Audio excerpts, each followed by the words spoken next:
Good morning, everyone. How y'all doing? That's sad.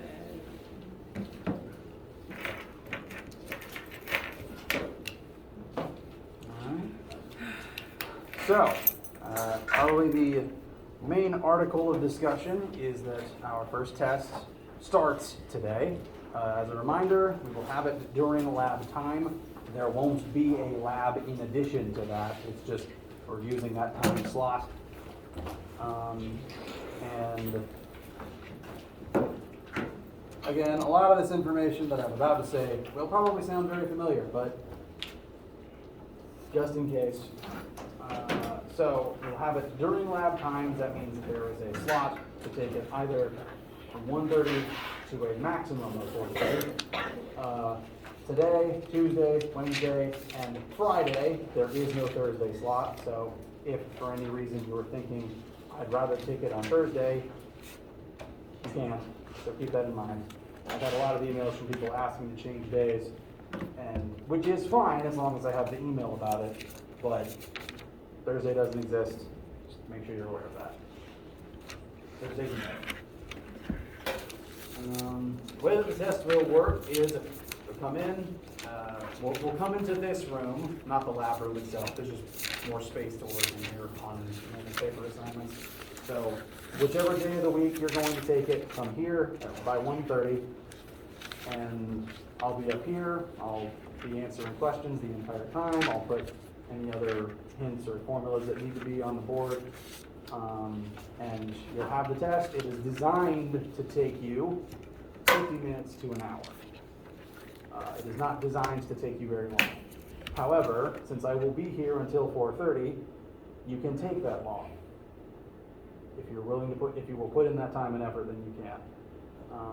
And also some people have academic accommodations, and so I will be here till 4:30 administering the test, whatever day of the week it is.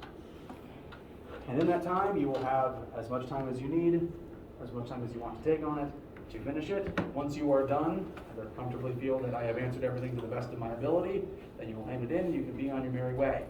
Doesn't matter when in the period that is, when you think you're done, you can be finished and you can leave.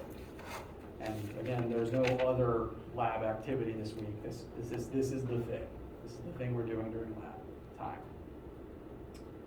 The test will involve things from all throughout the class thus far, and there are 110 points worth of questions on it. I will be grading out of 100 points. I have kind of built bonus points in, and I kind of prefer this system rather than making like a dedicated bonus question at the end, because if you just don't get that bonus question right, then you really don't have any chance at free points. So instead, I just make more than enough points, and the way to get bonus points is to just do really well and answer every single question really quickly. So there is bonus points, even though there isn't a bonus question. This also means that you don't have to get everything perfectly right to get an A. So, as a casual reminder. The way that the test will be formatted is pretty similar to the way that I wrote the practice questions, with a few minor differences. The very first page will be the answer page. You'll write your name, you'll sign the honor pledge, and that'll be the page where you write all of your answers. There's going to be lines for every question and for every part of every question. So if one question has 3 parts, there will be 3 spaces for that question, and they'll all be labeled. So that's the sheet that your final answers should go on. After that will come several pages of all of the questions, again formatted similarly to how they are on the practice set. There will just be question, lots of free space to work it. If it's a math question, then there will probably be a whole page worth of space to work it in. And once you're done and you have all your answers, you'll just fill them in on the other page. And in addition to all of that, there will also be a formula sheet. Now, if you have already printed off a formula sheet for yourself, and so that you could put notes on it and add all the little asterisks and labels that I've been mentioning, like when to use this one or when not to, you can bring and use that. But since I never printed out a formula sheet, I'm assuming that some people don't have a paper copy. So I will be making paper copies that you can have during the test and keep afterwards if you want one. Because Well, you'll have the formula sheets. I'm not paid to have them memorized because all physicists have their reference books whenever they're actually employed as a physicist, so I don't think it's fair to make you guys memorize them either. So, open formula sheet. They'll be provided for you if you don't have one of your own. You will need your own calculator because there's the one that I own, and if 5 people are asking for it, then it's not going to work. So, you must have your own scientific calculator. Your phone won't work for this. Sorry. It needs to be a scientific calculator. It does not have to be a graphing calculator. It just needs to be a number that can handle sine, cosine, and really big numbers. A calculator that can handle sine, cosine, and really big numbers. You can, again, take it any of the lab times during this week. If you do want to change from your normal lab time, please send me an email so I have a paper trail. And as a reminder, Thursday is a myth. There's no lab time on Thursday.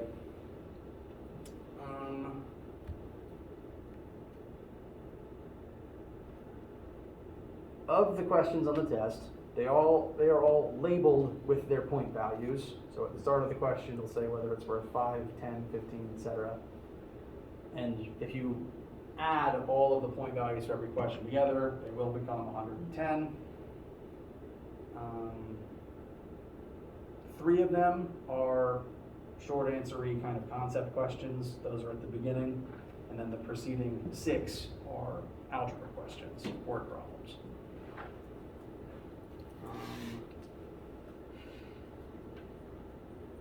As a further reminder and big tip, leave nothing blank. The only way to get 0 points for anything on any assignment I give out is to just not answer it. Anything you write is worth more points than writing nothing. So if you are looking at a question and you have no idea what to do, the first thing you should do is write something down anyway. Then immediately come ask me about it, because I will be up here answering questions. I can't necessarily confirm to you in exact words what formula you should start with or is your answer completely correct, but I can try to nebulously help you remember the things you already know. Additionally, it is very easy to get 50% credit on all of my questions without even having to do any algebra. If you read the question, write down all the variables in the side, draw any relevant pictures that might help, start listing formulas that might be useful. Just those things without a single line of algebra is usually like 50% of the points, maybe more. Leave nothing blank. Write down anything that might be useful. Literally anything. And if you're looking at the question and you literally can't even think of a number to write or a formula to write, if nothing is coming to you and you can't bring yourself to come ask me about it, please write literally anything. A smiley face, a joke, just the word blarg, the script of the B movie. Anything is worth more points than nothing. I'm only harping on this because it makes me really sad when I tell people about this and I still get tests back with blank questions on it. It makes me really sad and it hurts both of us in the end. So please, nothing blank. Cool? All right. I have every confidence this is going to go well for everybody because you've all been doing well in the class. You've prepared for this. I've written the test and worked over it and everything is set and calibrated and good to go. You guys are going to be fine. Now, we will still spend today answering any questions that you have. There's a couple things from the practice questions that I put out that I want to address because I made a few mistakes making my answer key. Sorry. But I will address those here today. I'll also talk a little bit about the schedule for the next month or so. And what the rest of this week will look like in lecture. My goal is to spend most of today working on just test prep with you guys, answering any questions you have, even looking at the homework that was just turned in. That'll be fine too. But for Wednesday and Friday lecture of this week, I will still be answering any test-related questions that come up because by Wednesday, some people still won't have taken the test yet. But I am planning on, during those 2 days, beginning to move forward into chapter 6 during lecture, which is still immediately related back to chapter 5. It'll just be about momentum and kinetic energy and collisions for the most part. But during those lectures, if and when we move on to that new material, I will make sure to put a big warning sign up. This is new material. This is not what's going to be on your test later that afternoon. Cool.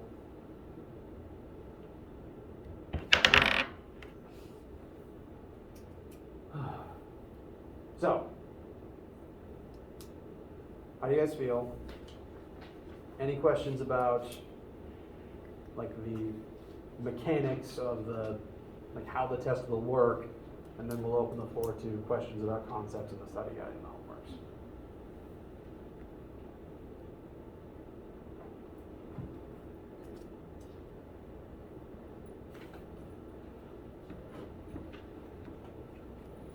Okay. Again, I do mean, when I say do ask me questions anytime, I do mean it in lecture, during the test, while you're studying via email. I've also been asked about my office hours this week. Bless you. I don't even think I've announced this super well, and I apologize for that. I answer emails all times of day as a policy, but additionally, for students who do want to see me in person, you can email me about setting up something specific. Alternatively, my general open office hours are Tuesday morning from about 9 to 10. Sorry, they start around 9 to 10 and they end when lab starts. So Tuesday mornings is my main open free period for anyone who wants to just walk into my office. But also please email me anytime if you want to set up a different appointment or you just have a quick question. Okay. So, a couple things to kind of start off our review time. One, actually not about the test review packet real quick, but first, something that was just brought to my attention. This is the Chapter 5 quiz that was due on Friday night. And some students have come to me with some issues about question 1, specifically the force involved.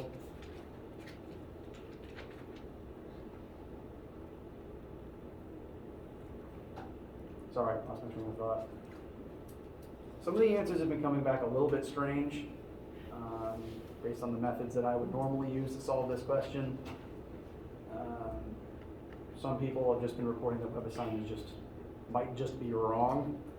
If you had an issue like that, if you had an issue with this question where I think you worked it through correctly, but then WebAssign came back with a wrong answer, please let me know. I can check your work, I can check your answer, and if I agree that that's what you should have done, and WebAssign thinks that's wrong, then I will give you your points back.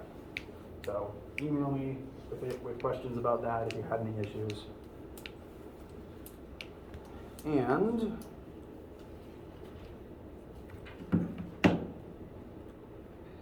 let's look at the study guide, study questions quickly. Well, not quickly, but there's a couple specific things I want to make sure to bring up.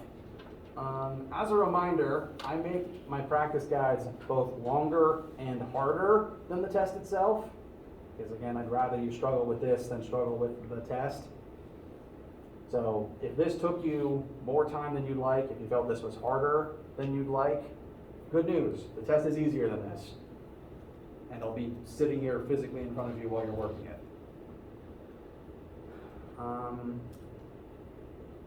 Now to highlight the errors that I made while creating the answer key, there's at least 2 of them that I'm aware of.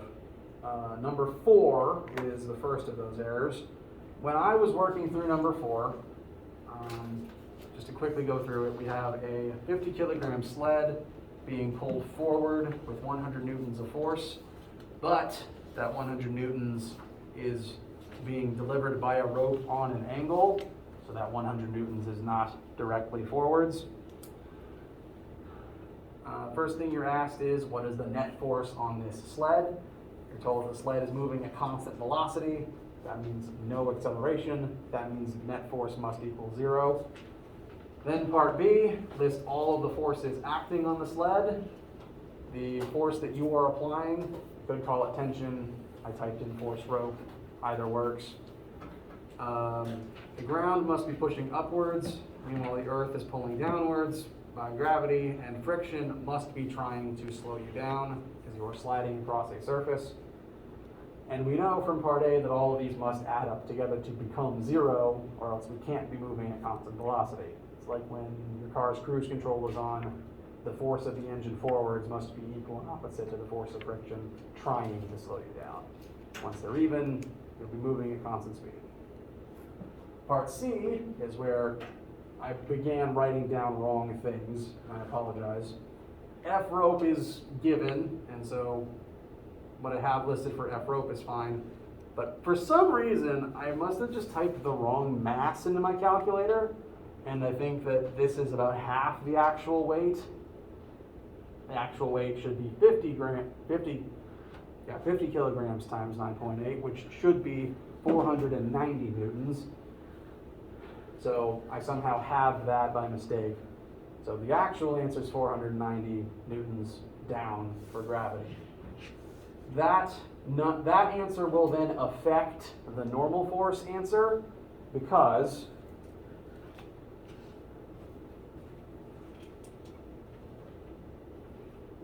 to find normal force, we're going to need to look at every y-axis force here. We will have gravity pulling down, normal force pushing up, and the y component, I'm just going to call that the y component of tension. And they all need to add up to zero. This is a situation where gravity and normal force won't be equal because there's three forces here that need to add up to zero. And in general, if you are pulling upwards on an object, then the surface beneath it doesn't need to exert as much normal force as it normally would. Kind of like if you're standing on a bathroom scale and you physically kind of lift yourself upwards against an adjacent counter, the scale won't read your correct weight because it's only reading normal force. So adding in another vertical force will change normal force. It's not automatically the same as weight even on this horizontal surface. So the actual answer, gravity is negative 490 because it points down, plus positive normal force, plus the positive y component of tension. The tension triangle, 100 newtons. The angle we were given is 45 degrees. Both the x and the y should come out to 70.7 in that case. And so the y component is 70.7. They all need to add up to zero. And tension should come out to positive 419.3 newtons. And that would be upwards. Does anyone disagree? All right. So that's the real the real normal force, excuse me. And this is what you actually found. Great job. You would have gotten a higher score than me on this one, actually. I make mistakes sometimes. To bear as human. All right, and that answer would also go on to influence the coefficient of kinetic friction. So the 0.41 I have up there is also incorrect for mu. Force of kinetic friction is equal to normal force times mu k. And it's very strange looking there. That's better. No, it's not. That's better. I can't write today. So if I had the wrong normal force, I would have the wrong mu k. Using this normal force and the force of friction up there, which is the correct answer, mu turns out to be closer to 0.17, I believe. Which makes sense. It's snow. It should be slicker than 0.4, in my opinion. That should have been the sign to myself that I did something wrong. So those are the actual answers for this one specifically. I apologize for my mistake. Questions about number 4? All right. Number 5 is the other mistake that I know about. If I made any others besides these, do please let me know, because I need to address them. Number 5, though, the actual number I wrote down for the final answer is the correct number, although what I wrote in my work is technically not correct. The setup for number 5 is we have 2 ropes holding up the same flower pot. Those 2 ropes are on opposite sides and they point away at the same angle, so they should be equal to one another, just pointing in slightly different directions. The trig on these should tell us that each of their y-axis components should be equal to the hole tension times the sine of 60. Meanwhile, the x-axis components should be their hole tension times the cosine of 60. Despite listing that, in my work, I then proceeded to, when looking at the y-axis, write cosine for both of the y pieces, which contradicts what I just wrote over there. So this line of work is technically incorrect. However, as I was making this key, I was copying down work from another document that I'd already worked these out on, and I was just copying things over.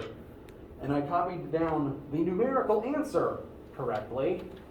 I just made a mistake when writing this line. For some reason, I just wrote cosine instead of sine, and I don't know why. So if you yourselves put sines in there, you should have gotten 56.6, and that is the correct number. Again, apologize for the inconsistency.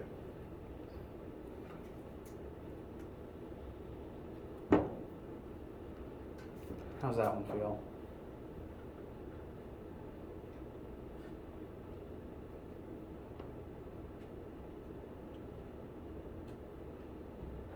All right.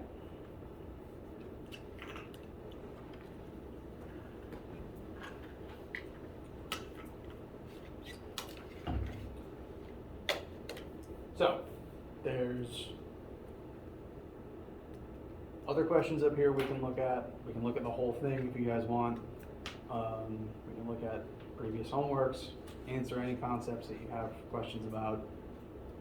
What do you guys need today? And that answer can just be to go take a nap if that's what you need most.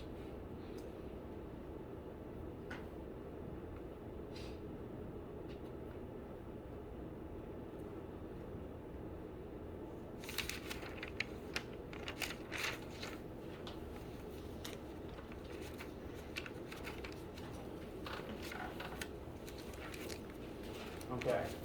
If you guys don't have anything specific, then I'm just going to try to explain a few parts of this whole practice document from start to finish. If you guys don't think that will be helpful to you, you can ask me a different question, or you can head out now if you want to. But I'm going to go through the rest of this for the rest of the class. Cool? Okay. We've looked at 4 and 5. Let's look back up. Actually, let's scroll down real quick and look at the concept questions first. Because the test itself will be concept questions followed by math. I don't know why I put them in reverse on this. Concept questions. List Newton's 3 laws of motion. I didn't write numbers, but they're written there in the correct order. So blue is 1, red is 2, and the black is 3. On the actual test itself, I mentioned this before, but as a reminder, you won't be required to write them from memory. Instead, there will be 5 statements. Of those 5, 3 of them will be the laws of motion. You will have to pick them out and number them accordingly.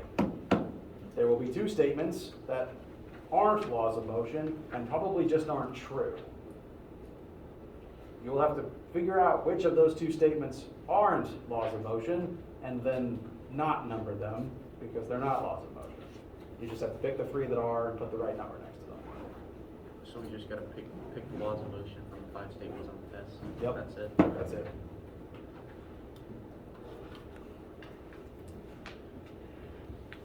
Again, I try to make this version harder so you get better practice. The harder version is actually writing them down from memory. So, in the heat of the moment on the test, you just have to pick the right ones out of the list even though they're scrambled and mixed in with incorrect statements. Gravity is not a third law paired to normal force because, well, there's lots of reasons. There's at least three. Gravity and normal force are not the same two objects acting on each other. They're two different objects acting on a third object. There's the fact that they're not always equal and opposite. There's the fact that you can have one without the other. So they are often equal and opposite, but they are not third law pairs. How do you calculate weight? This is something to remember. Weight, the force of gravity, is mass times the acceleration of gravity. If I ask you, how do you calculate weight, and you write G equals 9.81, you are wrong. Friction exists. There's lots of bumps and cracks on every single surface that lock into each other. Static friction is stronger. In collisions, well, I think when I wrote this one, I probably meant to ask what types of collisions is momentum conserved versus kinetic energy conserved. As it currently is written, though, I ask about mechanical energy versus kinetic energy. And in both situations, it is conserved in both types of energy are conserved in elastic collisions, and they are not conserved in inelastic collisions. And I don't know why I kicked this last one onto the last page, but there's three main forms of mechanical energy we've talked about: kinetic, gravitational potential, and elastic potential. Those three forms can convert readily and easily into and between each other. So there will be various questions where one will turn into one of the others, and they could be any one of the three. Concept-related questions? All right, let's scroll back up to the top of the math now.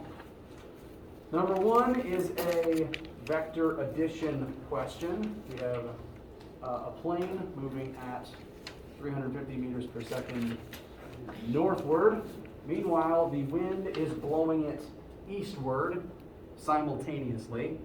So if you were trying to go in one direction and the wind is pushing you east at the same time, those two vectors will add together and you will end up over here instead of up here. So we draw our triangle.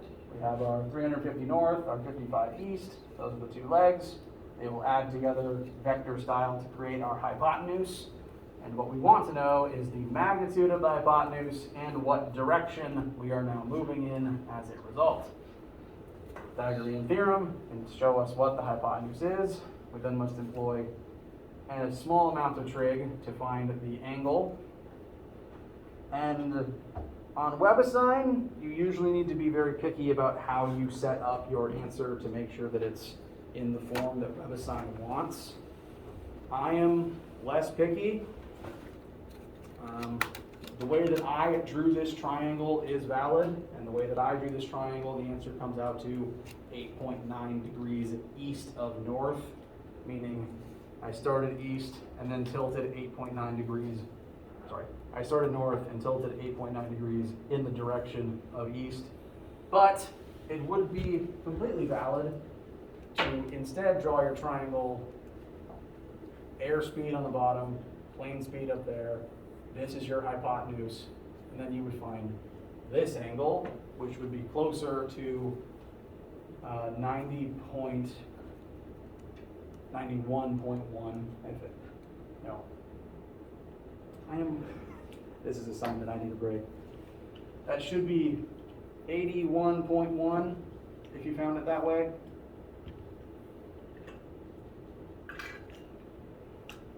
And that would be 81.1 degrees north of east, as you started east and then tilted towards north. Either version, I would be fine with, as long as the way you write it is correct for the picture you drew and for the number you gave. I am a lot more forgiving than the machine. So I wrote this one on screen, but if you find a different one, that will be okay. My answer key, the way that I'm grading, I'll be looking for either. Number 2 is also vector addition, very similar, except there's a brief part at the beginning where you have to add all the individual vectors together. Main thing to take away from this is to make sure to note what direction, positive or negative, every vector points within its specific axis, because the positive or the negative is very important for adding vectors together. And again, drawing pictures, very good. If this was like a 10-point question, you could probably get anywhere from 3 to 5 points just for drawing these 2 diagrams. So again, leave nothing blank, write anything that helps. Add all your vectors together to find the coordinates. I then redrew these coordinates as this triangle, which from start to finish is the same as this picture. And then same basic method for finding your magnitude and direction. I did actually list the 2 different ways of stating it this time. I don't know why I didn't the first time, I apologize. So whichever orientation you draw from will be fine, as long as the answer you give is correct for that orientation.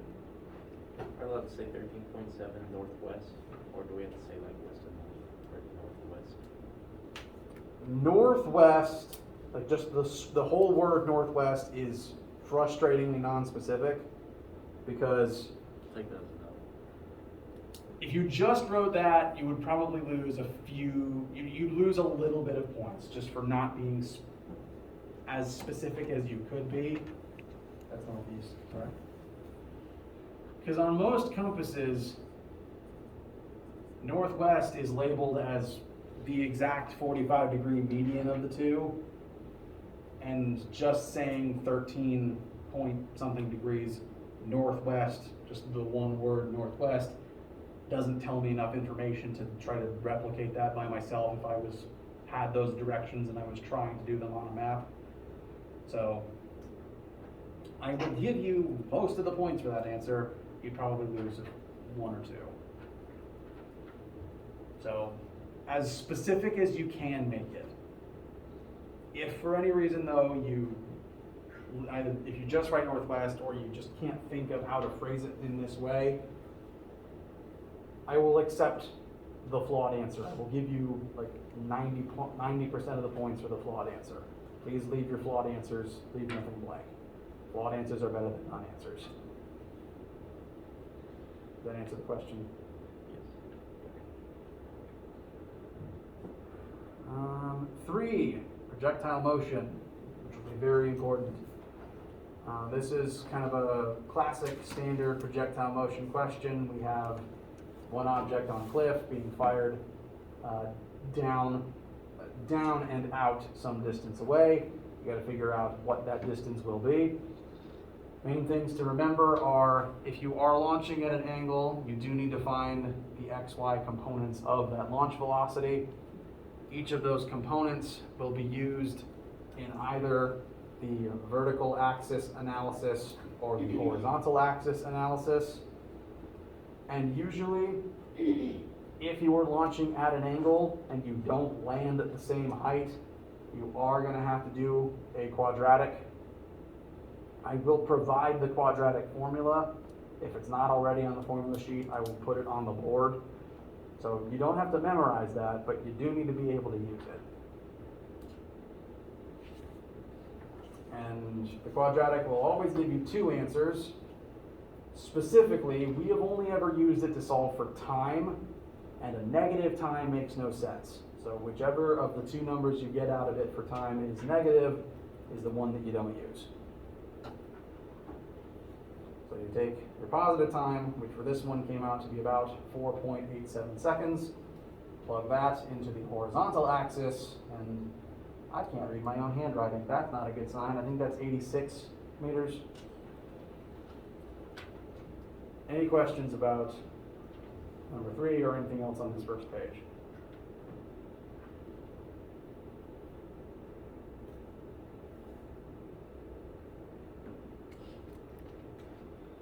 I am, before I forget,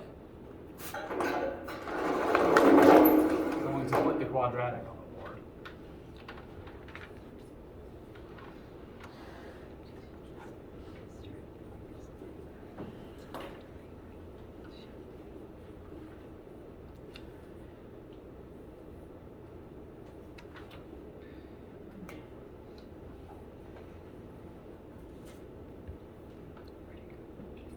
I will forget if I don't do it immediately.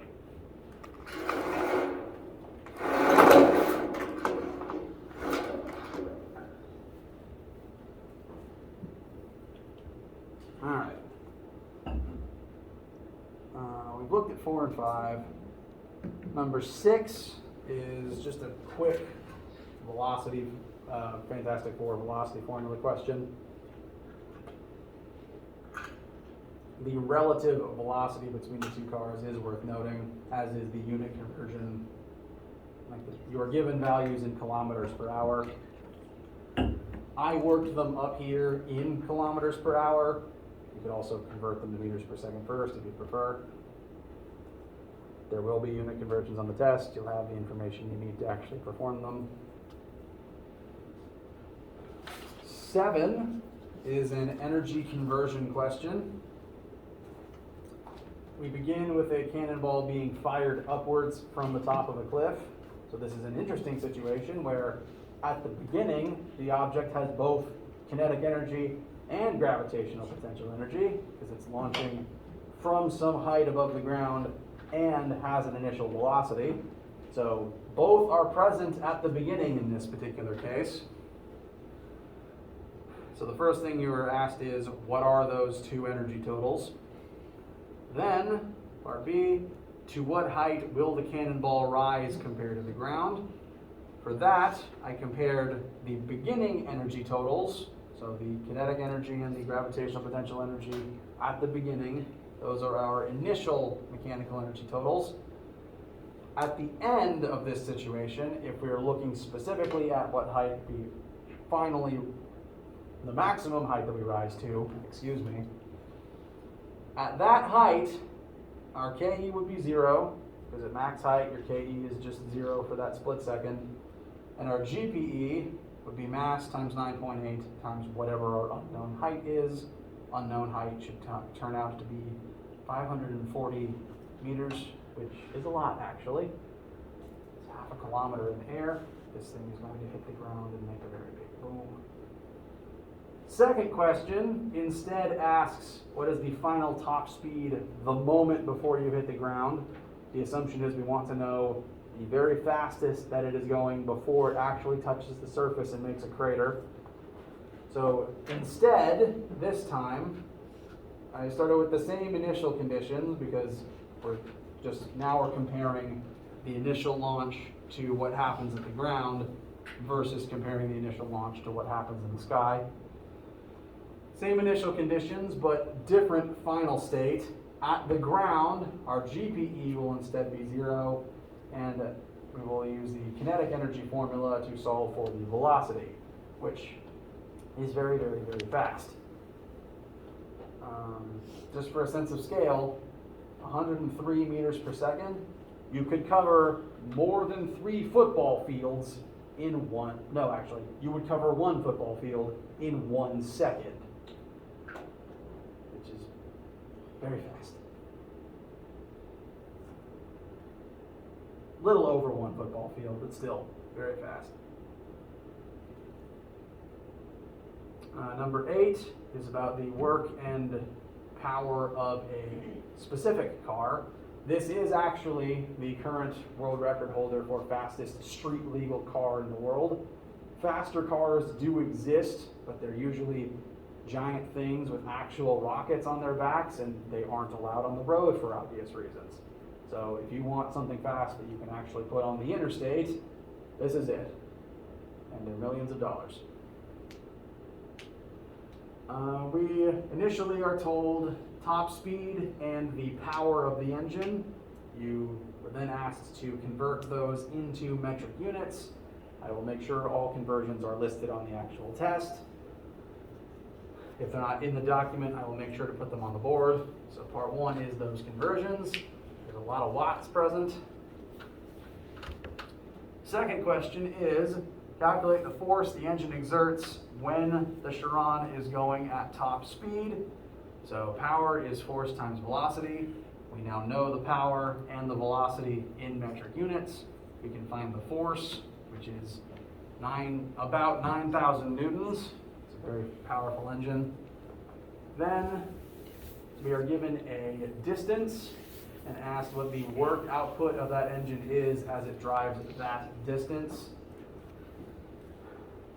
I wrote the power formula by mistake.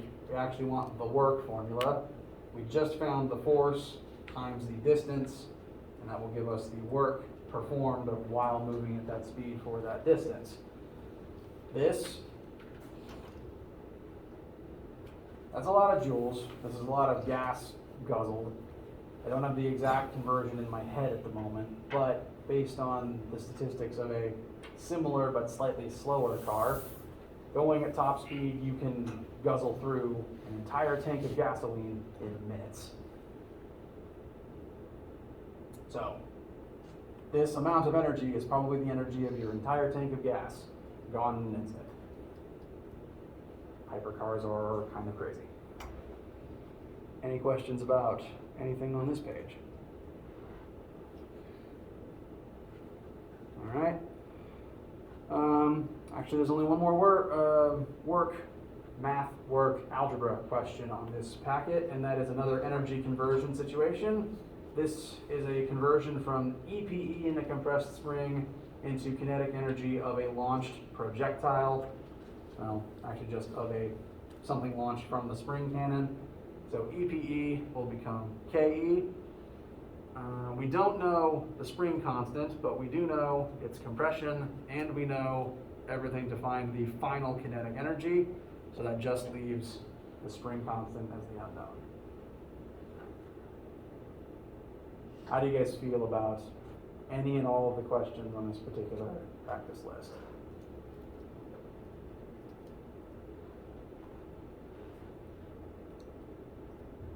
Okay. Now, the questions on the test itself will largely not be identical to these. At the very least, the numbers will be different, but often they will ask you similar things, but maybe you solve for a different variable, or it'll present a different physical situation as part of the question. Like you can make a vector addition question out of any object moving, not just a plane in the wind.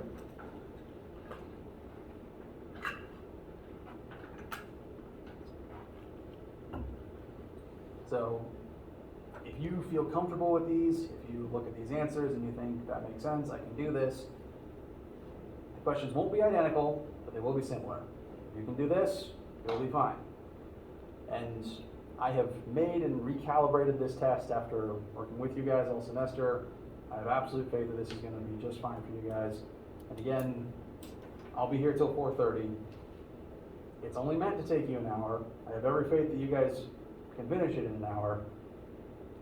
But you can stay with me that whole time if you want to. Cool? Okay. I think I've addressed all the main things. If you have any questions about anything as you're studying, if you take it today or not, please let me know. To briefly look to the future while I still have you, November will be pretty normal until Thanksgiving break. This week is test. Next week is the first full week of November. All 3 of these weeks, we should meet all day, all lecture days, and have normal lab all 3 of these weeks. The week of Thanksgiving, I will only see you for lecture on Monday. No lab. I won't be any other days that week. So enjoy yourselves. And there's one more full week of class. If we have a test 2, this is when it's going to happen. Just go ahead and put that on your radar. I might recalibrate how that test is administered because I don't want to take up the whole last week of teaching with just having the test, especially after Thanksgiving. So test 2 might work differently to test 1. I will let you know. I apologize for the inconsistency. For right now, continue your studying. Let me know if you have any issues at all. If you don't have any questions for me now, please go have a nice day. If you do have questions, please stick around and ask them.